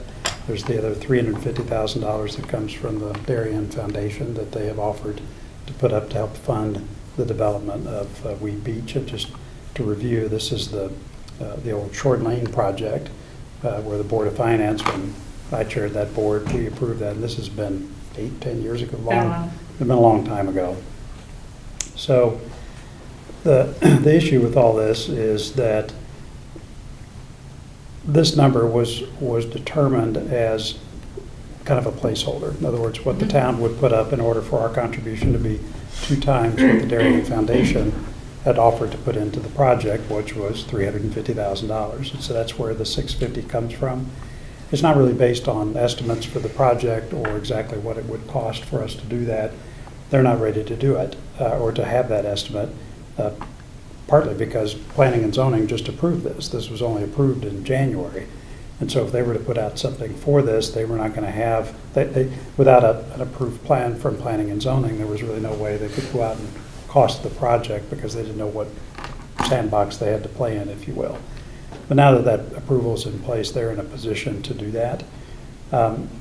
When we've approved things before for an appropriation, and we had to do it before the plan was ready, we did that because the bidders for the project wouldn't bid on it unless we could demonstrate that we had appropriated funds. And so this is like when we built schools or the HHR project, all of those construction companies, they will not bid on the project unless the town can show that they have appropriated funds and that if they win the bid, it's going to go through.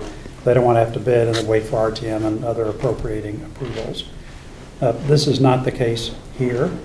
We don't have bidders that are waiting for an appropriation for us to do this. So in my judgment, what we should do is wait on appropriating money on this until we actually have a comprehensive plan to look at.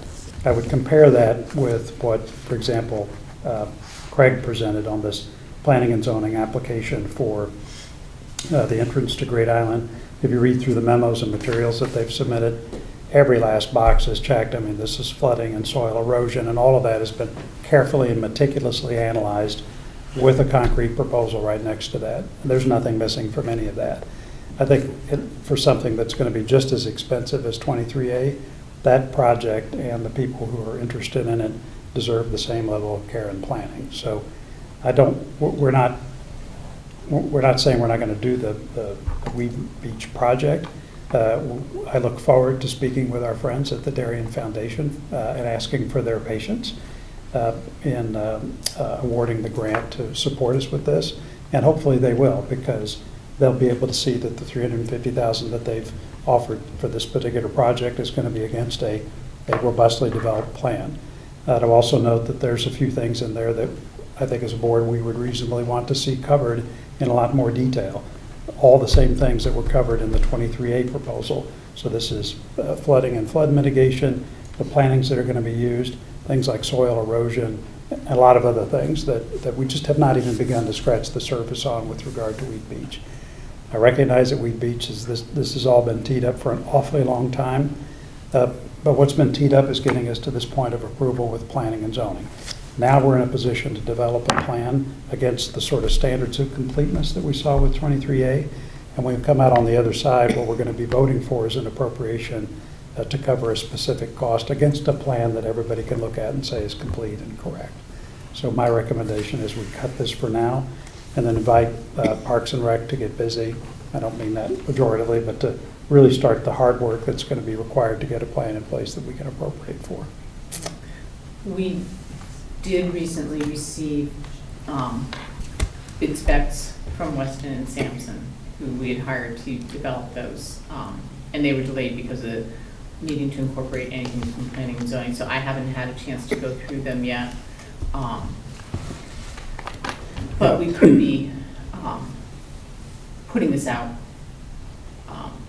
soon, but I think you're right, and that was the whole idea. Until we actually know what the amount is going to be. It's hard to appropriate that. Right, that's why I had recommended put it aside for bonding. Yep. The other thing is that since this is a project we would reasonably bond if we go through with that, or add to exist or to another bonding effort, this is something that we can take up at any time. Mm-hmm. So once the plan's ready, it doesn't have to be part of this process.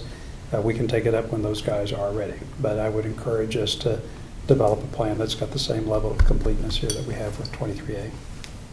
Comments? I This is a project that has been talked about, I think, since 2019. I remember sitting in one of the rooms here with Darien Foundation. I'm grateful that they have retained their interest and are helping us to do this, and I'm looking forward to having, the solid plan in place to understand the financials. Anything else, Mike? No, I agree. Marcy? Okay. Monica? Yes, I appreciate Foundation. I appreciate their patience. Yeah, I do appreciate that. So, anyway, more to come on that, but we're going to have a lot more thorough plan on the Wheat Beach project. Okay. I'd like to throw a small wrench and go back to general fund operating. There was something I neglected to mention, and I greatly apologize for this delay. We briefly had a discussion about cemetery maintenance. And remind me, did we say we wanted to put off and then have a larger discussion about a plan of cemetery maintenance? Or, I do think we should be putting some time and effort to this. So I have talked, so it's a great point. I've talked to Jed Lawrence about this, and there's a gentleman that someone's mentioned, maybe you mentioned, that spent time on cemeteries before. Somebody's mentioned, and I don't have my notes from that conversation. I don't know that we need to change the cemetery maintenance budget right now. This is something that we've wrestled with for a while. It would be interesting, though, to get folks who know about all that to come in and tell us about or provide perspectives on all the cemeteries in town and what's the status on those. Some are well maintained, like I think there's one that's maintained by a Weeburn Country Club that's in the vicinity of that facility that looks like Spring Grove, which is fantastic, and then there are others that look like they're almost forgotten. So I think if we start with an inventory of those over the next few months and get a little committee pulled together, I've got a couple of people who would volunteer to do that and come to us and just provide an inventory, an update, That's a great what's idea. standing with all that.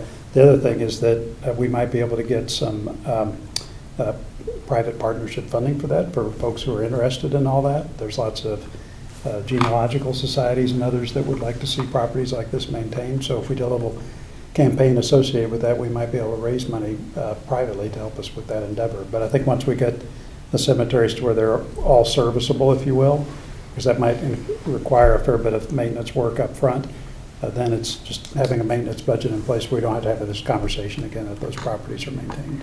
I think you need to have a plan Yep. and a standard of what do we consider the right, how often do we have to mow it? How low does the grass have to be? Are we resetting stones? Are we, just mowing once or twice a year and picking up the brush?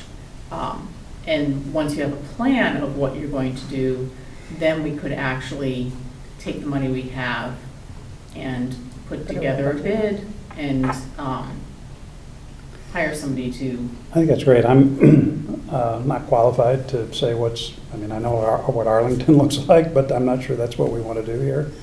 Why don't we get some informed people to help us come in and say, here's the inventory of all these places, here's what condition they're in, and an acceptable standard for cemeteries of this nature. Here's what you ought to do, and a list of things that need to be done. And then once we approve that, they can go out and say, okay, here's the work that we would require for each cemetery to meet that standard, and here's what we think it's going to cost. And let's spend a little time to try to get it right.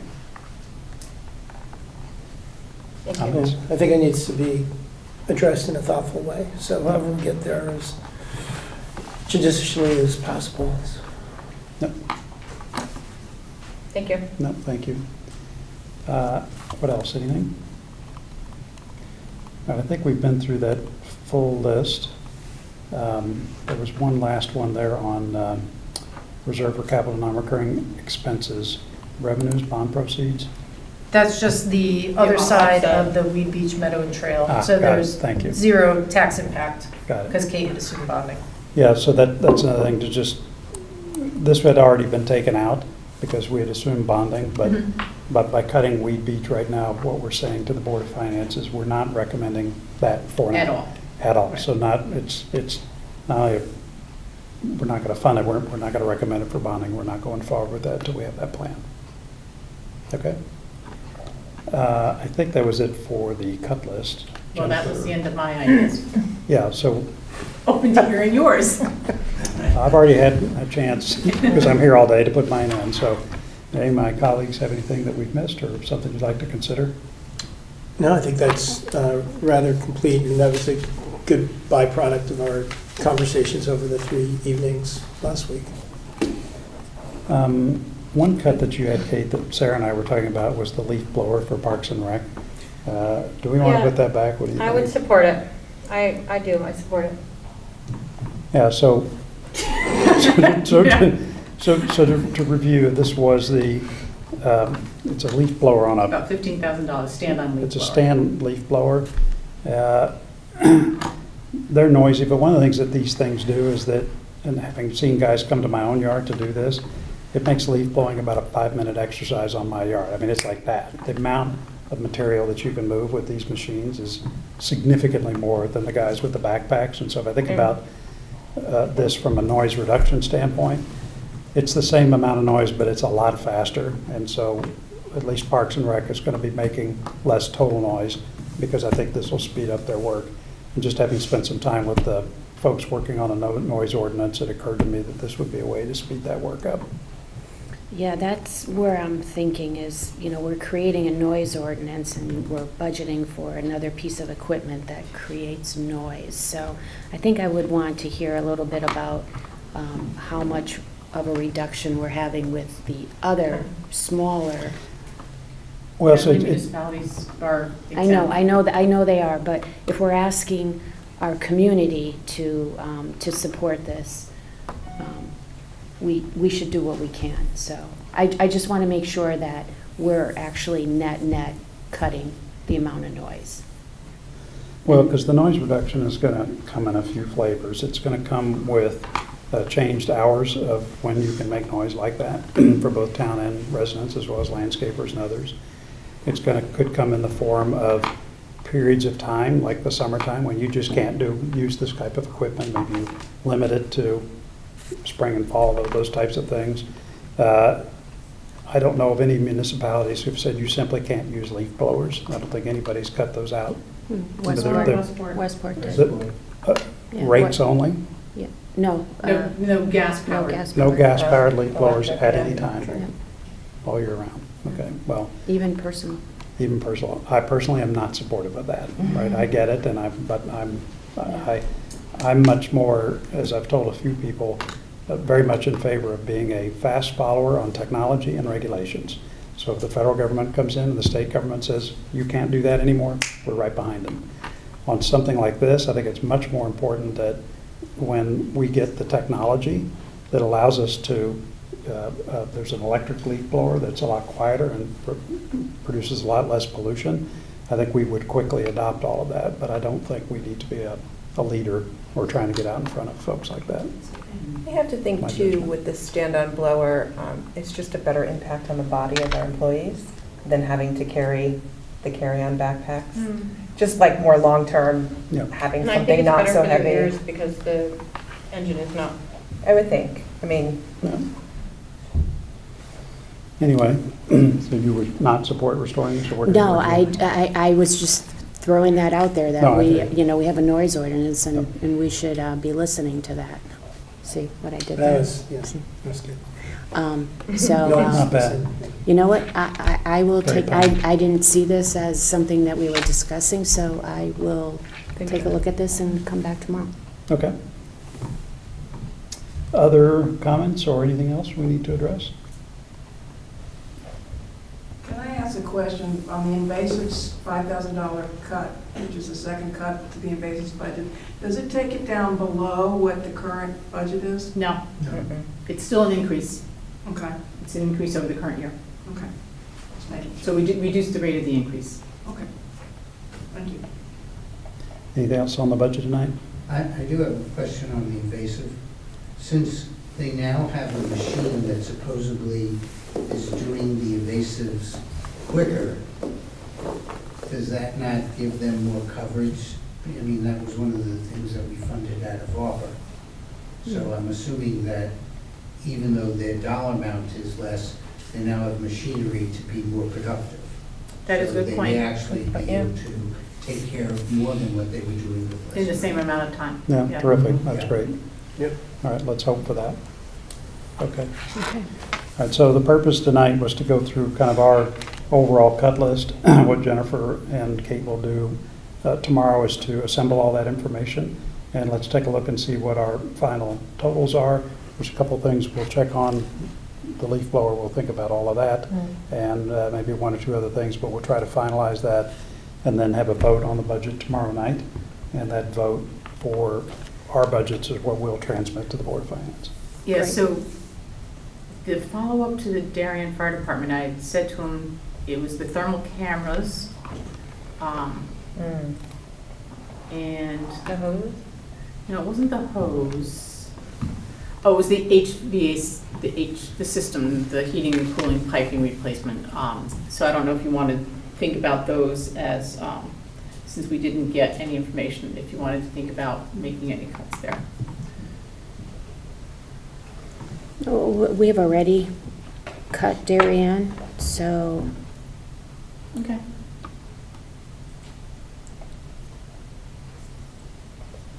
Yeah, I'd leave those in place, that's fine. Okay. What else, anything?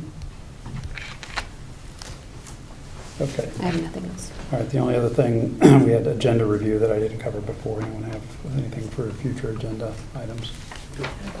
Okay. Now, just remember, your next meeting is going to be focused on interviews. Yep, Right. just what I just had it here. So the two meetings coming up, we have put OPC back on the calendar. So this is the Operations Planning Committee.